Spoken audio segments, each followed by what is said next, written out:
마태복음 19장까지 읽었습니다.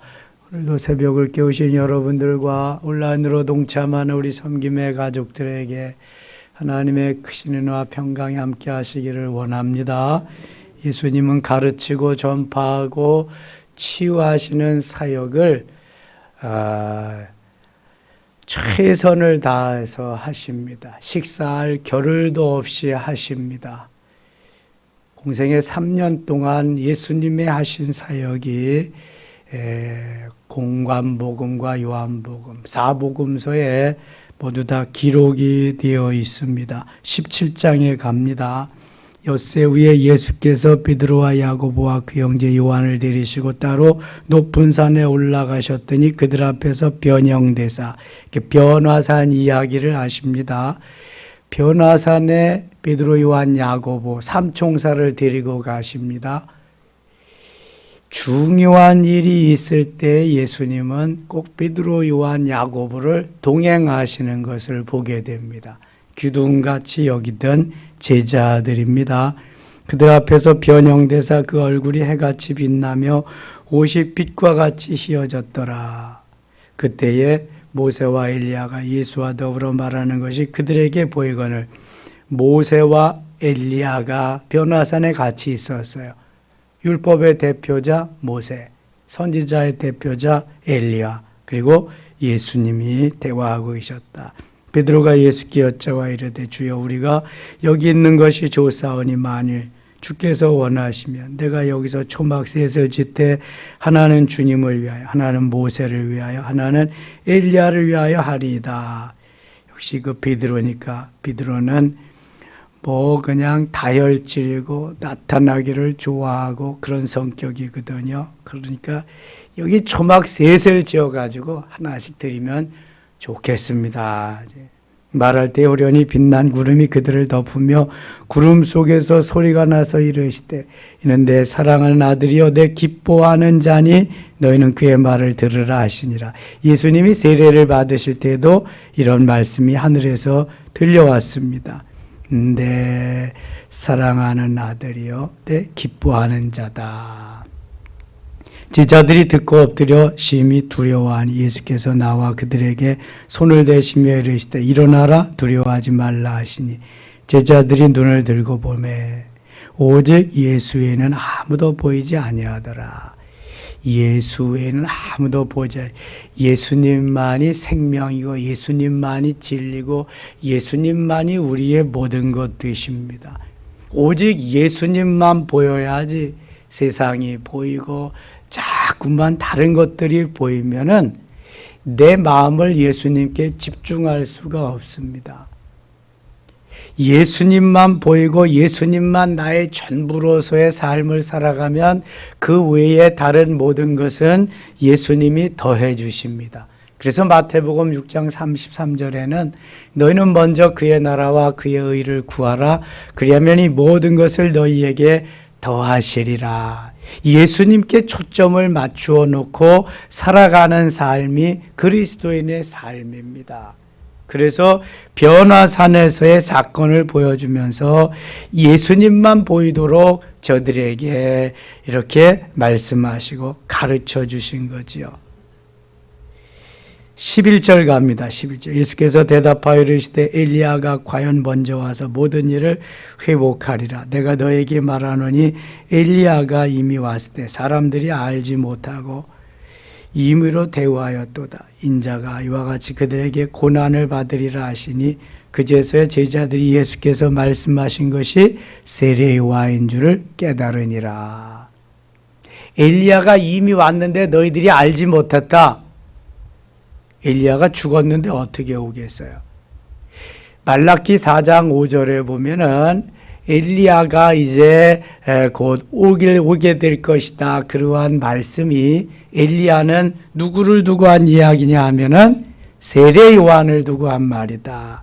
그래서 여기 예수님이 말씀하신 것이 세례 요한인 줄을 깨달으니라.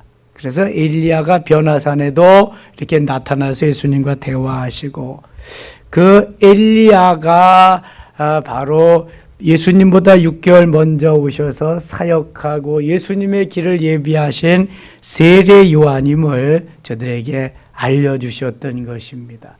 세례 요한은 엘리야 못지않게 400여 년의 신구약 중간기를 다 뚫고 혜성같이 나타나서 회개하라 천국이 가까웠느니라 외치면서 예수님의 가시는 길을 예비하고 준비하신 그러한 신약 시대의 최초의 그러한 선지자이지요. 하나님께서 예수님의 길을 준비하기 위해서 보낸 사람이 세례 요한입니다. 그런데 그게 구약에서는 말라기에서 엘리야로 그렇게 말씀하셨다. 그 말씀하신 엘리야가 세례 요한이다. 이렇게 좀 기억해 주시면 좋겠습니다. 18절 갑니다. 18절.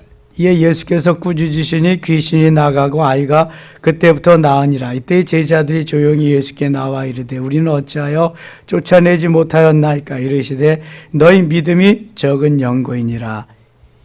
귀신 들린 아이를 제자들에게 데려갔더니 쫓아내지 못했어요. 그래서 예수님이 쫓아내 주시고 왜 못 쫓아냈냐? 믿음이 적은 까닭이다. 그러면서 진실로 너에게 이르노니 만일 너에게 믿음이 겨자씨 한 알 만큼만 있어도 이 산을 명하여 여기서 저기로 옮기라 하면 옮겨질 것이요 또 너희가 못할 것이 없으리라. 믿음이 없기 때문에 귀신을 내어 쫓지 못한다. 겨자씨만한 믿음만 있어도 이 산을 명해서 저리로 옮기라 하면 옮겨질 것이다. 그런 말씀을 하십니다. 18장 가겠습니다. 천국에서는 누가 큰 자냐? 제자들이 묻습니다. 그때 제자들이 예수께 나와 이르되 천국에서는 누가 크니까? 예수께서 한 어린아이를 불러 그들 가운데 세우시고 이르시되 진실로 너희에게 이르노니 너희가 돌이켜 어린아이들과 같이 되지 아니하면 결단코 천국에 들어가지 못하리라. 어린아이가 천국에서 큰 자다. 그러므로 누구든지 어린아이와 같이 자기를 낮추는 사람 천국에서 큰 자니라. 어린아이들이 솔직하고 순진하고 담백하잖아요. 어린아이들이 깨끗하잖아요. 그러니까 이러한 마음을 가져야 천국에 갈 수 있다는 거예요. 천국에서 그런 이들이 환영받고 그런 사람들이 상급을 받는 큰 자가 된다고 하는 것입니다. 9절 가겠습니다. 9절. 만일 네 눈이 너를 범죄하게 하거든 빼어내버리라. 한 눈으로 영생에 들어가는 것이 두 눈을 가지고 지옥불에 던져지는 것보다 나으니라. 삼가의 작은 자 중에 하나도 없인 여기지 말라. 너에게 말하노니 그들의 천사들이 하늘에서 하늘에 계신 내 아버지 얼굴을 항상 배옵느니라. 범죄하지 말라는 말씀을 하십니다. 진실로 18절 갑니다. 진실로 너희에게 이르노니 무엇이든지 너희가 땅에서 매면 하늘에서도 매일 것이요 무엇이든지 땅에서 풀면 하늘에서도 풀리리라. 이거 베드로에게 마태복음 16장에서 이미 주신 말씀이죠. 형제를 사랑하고 용서하는 자에게는 이러한 은혜를 베드로에게 주었던 은혜를 다 주시겠다는 거예요. 19절 같이 읽겠습니다. 진실로 다시 너희에게 이르노니 너희 중에 두 사람이 땅에서 합심하여 무엇이든지 구하면 하늘에 계신 내 아버지께서 그들을 위하여 이루게 하시리라. 40절. 두세 사람이 내 이름으로 모인 곳에는 나도 그들 중에 있느니라. 아멘. 하나님의 말씀으로 형제를 사랑하고 용서하면서 또 그들을 위해서 같이 기도하는 이들은 한 사람의 힘보다는 두 사람이, 두 사람보다는 세 사람의 힘이 훨씬 더 크게 됩니다. 그래서 너희 중에 두 사람이 땅에서 합심하여 무엇이든지 구하면 하늘에 계신 아버지께서 그들을 위하여 이루게 하시리라. 그래서 함께 모여서 같이 기도하는 그 기도의 힘은 훨씬 큰 것입니다. 줄도 하나는 약하지만 두 줄은 더 강하고요. 삼겹줄은 아주 강합니다. 이 전도서에서 말씀하시는 거죠. 두세 사람이 내 이름으로 모인 곳에는 나도 그들 중에 있느니라. 두세 사람 모인 곳에만 있나요? 혼자 있을 때도 하나님 함께 하십니다. 둘이 있어서 같이 기도하면 더 기뻐하시고요. 셋이 모여 기도하면 더 기뻐하시고요. 이렇게 공동체가 함께 모여서 공동체 예배를 드리고 또 기도하면 하나님이 더더 기뻐하시는 줄 믿습니다. 하나님은 함께 하시는 하나님, 들어 응답하시는 하나님인데 한 마음으로 같이 같은 뜻을 가지고 구하면 부르짖으면 더 좋아하신다, 더 기뻐하신다, 더 기도의 응답도 빠르다고 하는 것을 말씀하는 겁니다. 그러면서 용서에 대해서 이렇게 얘기해요. 그때 베드로가 나와서 이르되 주여 형제가 내게 죄를 범하면 몇 번이나 용서하여 주리까? 7번까지 하오리까? 22절 같이 읽겠습니다. 예수께서 이르시되 내게 이르노니 7번뿐 아니라 70번을 7번까지라도 할지니라. 전의 성경은 70번씩 7번까지라도 하라 그랬는데 7번을 70번까지라도 70번을 7번 하는 거나 7번을 70번 하는 거나 뭐가 달라요? 숫자는 똑같잖아요. 근데 이거 바꿔놨네. 이거는 77이 49, 490번 하라는 것이 아니라 끝까지 용서하라는 거지. 끝까지. 그러니까 끝까지 용서하라는 의미는 우리 인간들은, 우리 인생들은 이게 잘 안 돼요. 끝까지가. 왜냐하면 내가 당한 것만큼 갚아주리라 그러한 것들이 쫙 배어 있기 때문에 그래요. 그런데 예수님은 사람이 아니시니까 끝까지 용서해라. 끝까지.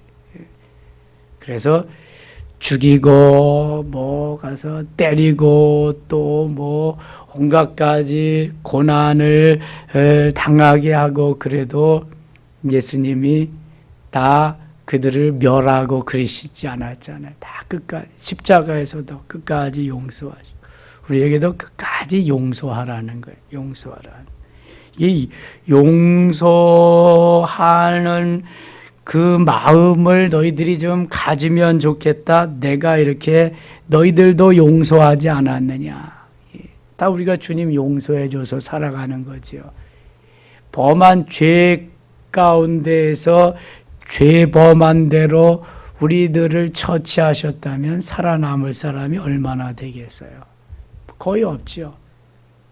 원죄는 다 용서해 주고 그 다음에 자범죄도 주님 앞에 잘못했다고 기도하기만 하면 또 용서해 주고 주님은 끝까지 다 용서하잖아요. 너희도 그렇게 살면 좋겠다. 이렇게 말씀하셔. 19장 가겠습니다.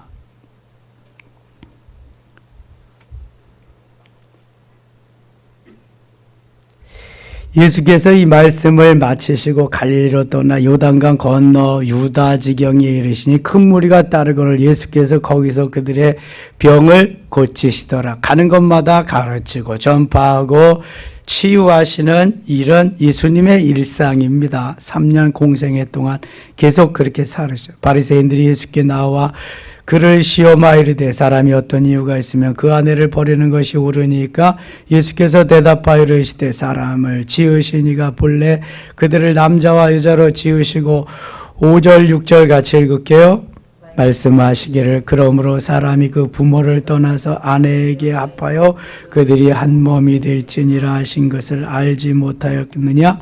그런즉 이제 둘이 아니요 한 몸이니 그러므로 하나님이 짝지어 주신 것 사람이 나누지 못할지니라 하시니 하나님이 맺어주신 가정 부부의 연을 나누지 말라는 거예요.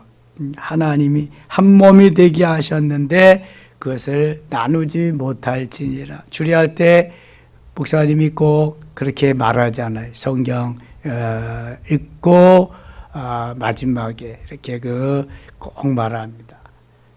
사람이 부부가 된 남녀를 하나가 되게 해준되게 나누지 못할지니라 그렇게 말씀하십니다. 요즘은 이혼하는 것이 뭐 그냥 세상 사람들과 별로 다를 것도 없이 그리스도인들도 그렇게 하는데 그러면 안 된다는 거예요. 하나님이 짝 지어주신 부부는 끝까지 사랑하면서 같이 살아요. 다시 6절 보세요. 그런즉 이제 둘이 아니요 한 몸이니, 둘이 아니 하나야. 그래서 결혼은 1 플러스 1은 2가 아니라 몇이에요? 하나입니다. 하냐. 결혼은 1 플러스 1은 하나예요. 둘이 아니요 둘이 한 몸이 되었으니까 그런 거예요. 그러므로 하나님이 짝지어 주신 것을 사람이 나누지 못할지니라. 하나님이 짝지어 주는데 사람이 뭐 성격이 안 맞는다, 뭐 환경이 뭐 서로 틀려서 지금까지 살아온 이런 환경이 달라서 이게 뭐 저 가치관이 안 맞는다, 뭐 이렇게 가지고 나누면 안 된다는 거예요. 끝까지 같이 살아야 된다는 거예요. 끝까지는 살아도 다음 세대에는 같이 못 살겠습니다. 그런 사람이 많대. 하나님이 살라고 하지만 끝까지는 살지만 만일 다음 세대에 또 살게 하시면 그때는 좀 같이 안 살았습니다. 좋겠습니다. 안 사는 게 좋겠습니다. 그런 사람이 많대. 다음 세대에도 같이 살겠습니다. 한쪽에서 그러면은 한쪽에서는 아유 그만큼 살았으면 됐지, 이제는 안 살았으면 좋겠다고 이제 그런데 다음 세대에도 같이 살겠습니다 하는 사람들이 거의 없대요. 거의. 그러니까 하나님이 짝지어 주셔서 살게 하셔도 그냥 맞추면서 사는 거지. 아주 더 좋아가지고 그렇게 사는 사람들은 별로 없다. 그러나 주님의 사랑으로 한 몸 되게 하셨으니까 서로 버팀목이 되고 위로하면서 격려하면서 그렇게 살아가는 거예요. 여러분 이제 5학년이 지나고 6학년이 지나고 그러면 친구로 살아가는 거예요. 친구로 같이 이렇게 버팀목이 되어가면서 그렇게 끝까지 살아가라는 거예요. 9절 가겠어. 9절. 내가 너에게 말하노니 누구든지 음행한 이후에 아내를 버리면 다른데 장가드는 모든 자들 간음이니라. 모든 자는 간음함이니라. 음행한 이후에는 같이 살아라. 자꾸 너무 미워하지 말고 그렇게 살아라. 사랑하면서. 13절 가겠습니다. 13절. 그때 사람들이 예수께서 안수하고 기도해 주심을 바라고 어린아이를 데리고 제자들이 꾸짖거늘 예수께서 이르시되 어린아이들을 용납하고 내게 오는 것을 금하지 말라. 천국이 이런 자들 사람의 것이니라 하시고 어린아이들이 천국에서 그렇게 거짓 없이 이렇게 살았기 때문에 천국에서 큰 자다. 이렇게 살아라. 그들에게 안수하시고 거기를 떠나시니라. 이 교회도 이런 어린아이들이 많이 있어야 되는데 어린아이들. 요즘 권중현 집사님네 그 쌍둥이 하성이 하은이 하성이 오면 얼마나 인기가 좋아요. 이런 아이들이 많아야 된다고. 어린아이들이. 제가 부교육자 생활할 때는 정말 어린아이들이 많았거든요. 예. 그래서 뭐 걔네들을 위해서 따로 이렇게 자리도 마련해주고 그리고 그랬는데 좀 어린아이들을 잘 볼 수가 없어. 그러니까 청소년 문화가 이게 결혼할 수 있는 여건을 만들어줘야 되는데 그게 안 되고 결혼해도 내 집 마련하기가 너무너무 어려우니까 가장 큰 문제가 그거더라고요. 결혼해도 거처를 마련할 길이 없다. 이게 그런데 꼭 교육시켜가지고 다 키우는데 이 너무 많이 모든 것이 투자돼야 되는데 그럴 여력이 없다. 그러면서 연애도 결혼도 출산도 포기한다잖아요. 그런데 하나님이 만든 우리 하나님의 형상대로 만든 사람들은 한 남자와 여자가 결혼해서 사는 것입니다. 사회가 그렇더라도 우리는 결혼해서 출산하며 살아야 돼요. 그렇지 아니하면은 이 사회가 무너지잖아요. 근데 우리만 그렇게 하면은 괜찮은데 이슬람은 또 안 그렇거든요. 회교도들은 법적으로 아내를 4명 내지 5명을 함께 살 수 있어요. 남자가 전쟁에 가서 혹시 죽는다 그래도 그래서 계속해서 자녀를 출산하세요. 그리고 한 사람이 5명 정도만 난다 그래 보세요. 그럼 4명의 아내가 있으면 20명씩 낳잖아요. 20명. 그저께는 어느 부족인가 나오는데요. 집을 동그랗게 이렇게 줬더라고. 1안에, 2안에, 3안에, 4안에. 그래서 매일 돌려가면서 하루씩 이렇게 산대. 그래서 그것도 재밌겠다. 근데 되게 돈도 많이 벌어야 되고 또 정력도 참 괜찮아야 되겠다. 그래야 먹여 살리고 살 수 있지. 어떻게 살까. 그래서 회교도가요. 앞으로 3, 40년 후에는 거의 세계를 지배할 거라고 하는 게 정설입니다. 정설. 다른 거의 대부분의 사람들은 거의 출산을 지금 많이 안 하거든요. 우리나라가 세계 최고의 저출산 국가 0.83명이래. 일본도 1.6 정도는 되는데요. 1.6. 우리 거의 일본의 절반 정도. 지금 세계 추세가 한 2명 정도, 2명 정도인데 우리나라는 거기에도 절반에도 못 미치는 거예요, 지금. 너무 심각하게 가파르게 떨어진대. 그래서 학령 인구가 줄어지니까 교사들도 지금 몇천 명씩 이제 줄이고 잘 뽑지 않고 그런다 그러잖아요. 교대 출신들은 그럼 뭐해? 어떻게 하냐고. 지금 지방에는요, 빈집들이 많대, 빈집들. 앞으로 이제 몇 년 지나면은 없어져야 될 지방, 군 행정구역이 많대. 없어져야 할. 사람이 안 사니까, 사람이. 60, 70대가 청년이니까, 지방은. 그래서 모든 행정을 지방으로 좀 이전하고 그래야 되는데 이게 안 되잖아요. 지방에 가면은 비즈니스에서 먹고 살 게 별로 없으니까 자꾸 올라온다는. 수도권의 절반이 산다는 거예요. 수도권에. 서울, 경기, 인천 이 지역에. 그리고 또 짓는 것도 자꾸 수도권에만 짓게 되니까 이 정책이 이래서.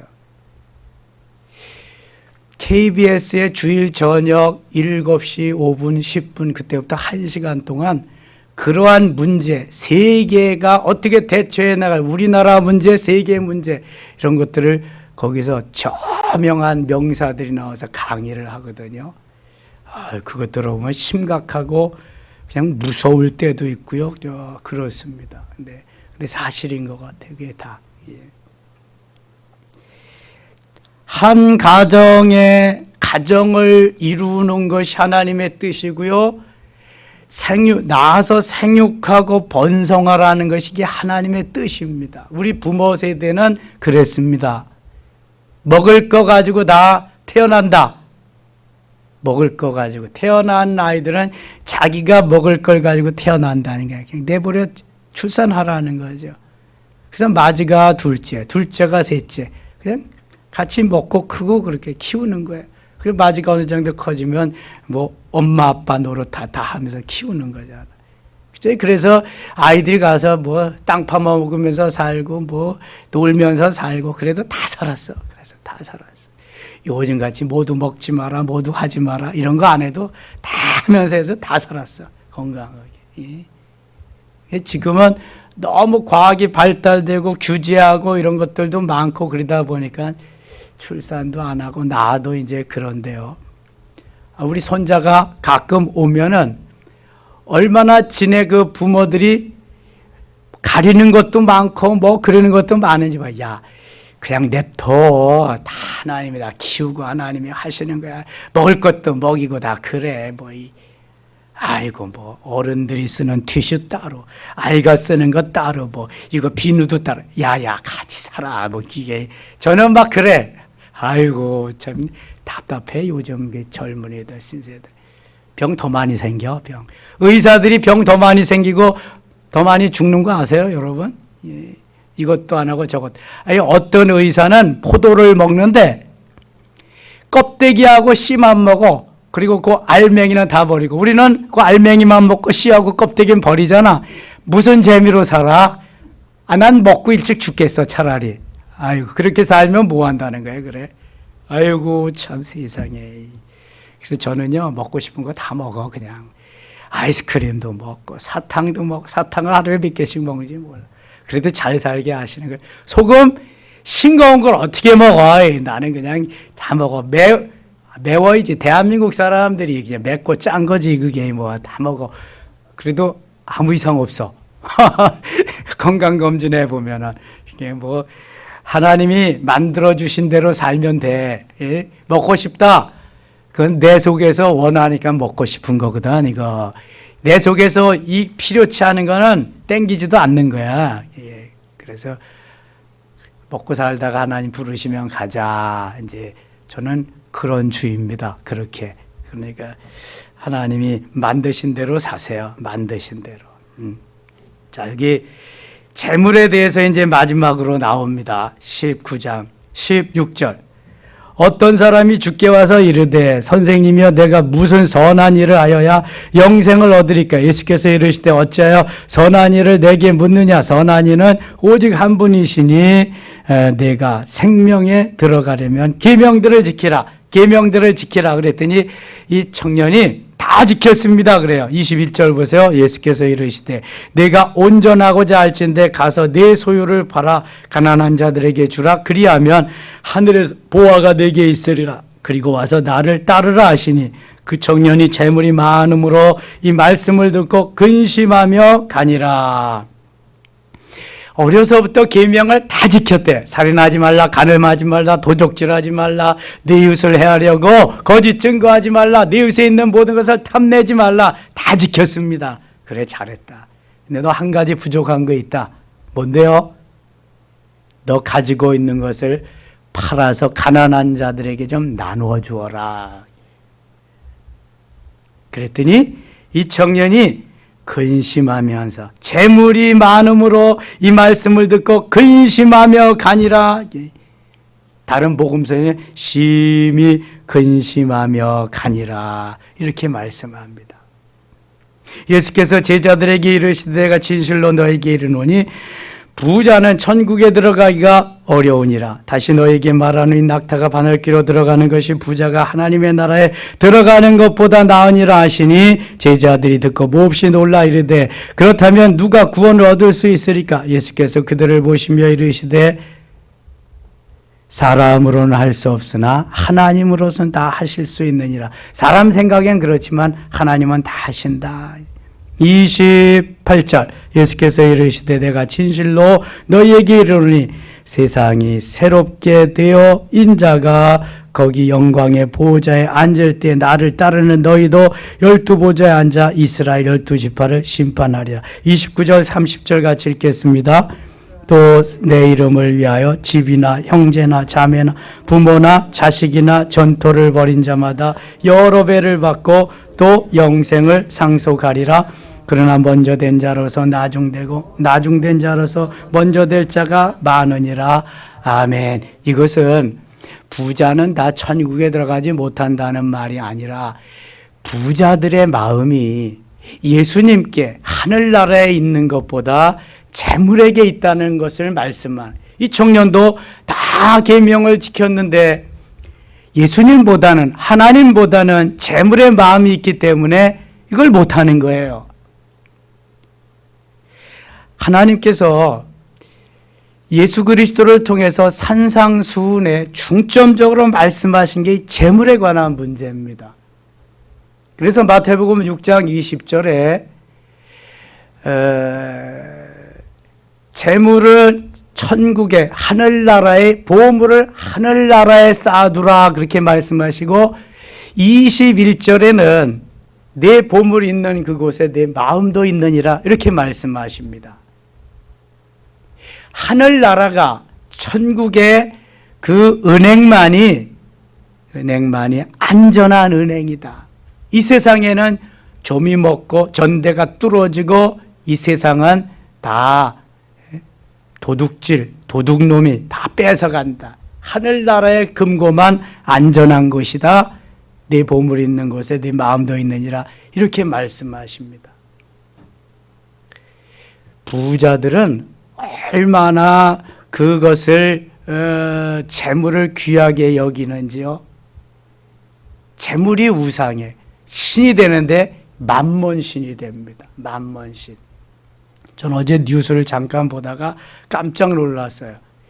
세금 체납액이 14억이나 된대. 14억. 얼마나 돈을 많이 벌면 14억을 세금을 내겠어요? 저도 세금 냅니다. 1년에 한 250만 원쯤 냅니다. 제가 사례비 받고 그러는 거 다 해서 세무서에서 맡겨가지고 세무서에서 계산해서 내는데요. 사실 교회는 세금을 안 내는 게 맞습니다. 왜 그러냐 하면은 이미 성도들이 세금 다 낸 것을 헌금한 것이기 때문에 그거는 그래서 지금까지 세금을 교회 안 매겼잖아요. 나라가 국가에서 어떻게든지 세금을 다 해서 착취해서 이렇게 해야 되니까 지금 3년 전부터 4년 전부터 세금을 내기 시작합니다. 저기서 임의로 하지 않고 세무서에서 맡겨서 수수료를 10만 원 받습니다. 세무서에서. 그래서 거기서 하는데 그거 안 하는 게 맞거든요. 그래도 다 해서 내려니까 내는 거죠. 잘 냅니다, 교회가. 세금을. 근데 뭐 말도 많고 그런데요. 세금을 내지 않고 그럼 어떻게 했냐? 금고를 만들어서 집안에다가 여기도 두고 저기도 두고 어떤 때는 이상한 거기다가도 파여두고 차 속에도 만들어 가지고 놓고 그랬는데요. 국세청에서 경찰들하고 다 조사를 해가지고 하는데 13억까지 숨겨놓은 사람이 있어요. 13억. 금괴도 숨겨놓고 그 다음에 5만 원짜리 다발을 그렇게 해서 보통 몇 억짜리씩 숨겨놓은 사람은 꽤 많고요. 그래서 1조 몇천억을 세금 안 낸 사람들 그리고 숨겨놓은 거를 찾아냈대요. 그리고 수사가 얼마나 지금은 잘 진행되든지 뭐 번트 같은데 이렇게 뭐 투자하고 뭐 모르게 다 익명으로 해놓은 것도 다 찾아낸답니다. 다 찾아낸대. 그래서 잘했다. 아유 저놈들을 세금 안 내고 그 띄어먹으려고 그러는 사람들은 더 많이 찾아내서 아주 그 과태료까지 좀 붙여가지고 더 많이 받아내야 되겠다. 세금을 내잖아요. 돈 벌어서. 그러니까 나라에서 국세청에서 말하는 것은 소득이 있는 곳에는 세금이 있다. 소득이. 이게 국세청에서 말하는 거잖아요. 실제적으로 있었던 얘기인데 어떤 목사님이 그래요. 의정부에 어떤 가정에 신방을 가는데 그 집은 그전에는 다 신방 목회잖아요. 신방하기가 너무 어려운데 신방을 가면은 이 어르신이 침대에서 절대로 안 내려온대. 신방을 가도 침대 위에서 예배를 드리는 거야. 침대 위에서. 목사님 배웅할 때도 침대 위에서. 그런데 이제 죽을 때 가서 임정 예배를 드리고 다 이제 저기를 했잖아요. 장례를 치렀는데 그 침대 속에 5만 원짜리가 그냥 쫙 깔려 있더라는 거예요. 그냥 5만 원짜리. 그래서 그거 혹시라도 내가 일어나서 어떻게 되면 그거 다 훔쳐갈까 봐 그게 두려워서 거기 떠나지 못했다는 거예요. 여러분 예수 믿어도 그렇다는 거예요. 예수 믿어도. 얼마나 거기에 마음이 가 있으면 그럴까요? 여러분 그래서 예수님이 부자가 천국에 들어가기는 낙타가 바늘구멍에 들어가는 것보다 더 어렵다고 말씀하시는 거예요. 네 보물이 있는 곳에 네 마음도 있다. 자, 누구 거예요? 주인이 누구예요? 재물의 주인이 하나님이세요. 하나님이 내게 다만 맡겨주셨을 뿐이야. 주를 위해서, 복음을 위해서, 하나님의 영광을 위해서, 그리고 이웃을 위해서 나누며 베풀며 섬기라고 우리에게 그 분량만큼 맡겨주신 것이라면 내 것이 아니에요. 내 것이 아니에요. 그래서 그걸 가지고 멋있게 하나님의 뜻대로 사용해야 이게 재물이야. 이게 꼽붙여 놓으라고. 옛날에는 질그릇에다가 놓아가지고, 옛날엔 돈이 아니라 주로 금은 이런 붙이잖아요. 보석이잖아.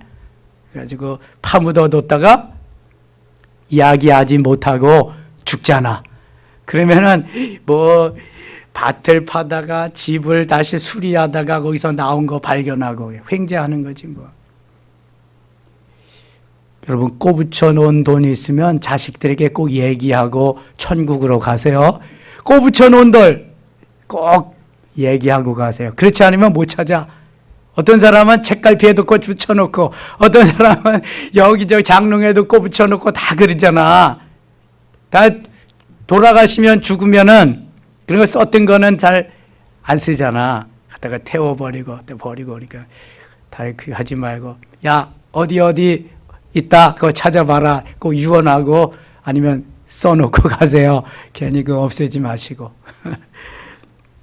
주님이 우리에게 원하시는 것은 하나님의 영광을 위해서 내가 사는 동안 멋있게 사용하는 거예요. 나 자신만을 위하지 말고 하나님의 나라를 위해서, 이웃들을 위해서, 우리의 형제 자매들을 위해서 그렇게 하라는 거죠. 한창국 선교사님, 목사님께 인도에 이번 달에 처음으로 선교비를 보냈어요. 우리 많이 못 보내고 그냥 선교 10만 원 월 보내는데요. 그렇게 답장이 왔더라고요. 목사님, 교회도 여유롭지 못하실 텐데 보내주셔서 너무 감사합니다. 이것은 가정이 어려워서 학비를 제대로 못 내는 그런 학생들을 위해서 쓰겠습니다. 인도 선교를 위해서, 학교 학생들을 위해서 기도해 주세요. 그렇게 왔더라고요. 여기 신학교에서 강의하면서 신학생들 길러내고 이제 그러거든요. 그래서 우리 교회가 저뿐만 아니라 같이 이제 기도하겠습니다. 얼마나 뭐 도움이 되겠습니까? 그래서 기도하겠습니다. 이제 그랬거든요. 하나님이 주신 만큼 우리가 함께 주의 사역을 위해서 사용한다면 하나님 얼마나 기뻐하시겠어요. 우리가 여유롭다면 단독으로 선교사도 파송하고, 우리나라가 선교사 세계 파송 2위입니다. 미국이 1위고, 코로나 전에는 2만 7천 명의 선교사로 파송되었습니다. 세계 각국에. 지금은 많이 들어왔죠. 중국에는 한 사람도 없습니다. 다 추방돼서 나오고요. 아무튼 하나님이 주신 거, 하나님의 은혜 가운데 하나님의 영광을 위해서 멋지게 쓰임받는 우리 모두 다 될 수 있기를 원합니다. 기도하겠습니다. 하나님 아버지 고맙습니다. 오늘도 주께서 우리와 함께 하시고 우리를 통해서 일하심을 믿습니다. 주님 가르치고 전파하고 치유하신 사역 우리도 그대로 하기를 원하옵고, 모든 것이 주님의 것이고 우리는 다만 청지기로서 관리자로서의 삶을 살게 하여 주옵소서. 마리아와 같이 옥합을 깨뜨려서 주님께 드릴 수 있는 귀한 은혜를 베풀어 주시고, 이 나라 모든 백성들은 다 가이사의 것은 가이사의 것으로, 하나님의 것은 하나님의 것으로 드릴 수 있는 우리 모두가 다 되게 하여 주시옵소서. 예수님 이름으로 기도드리옵나이다. 아멘.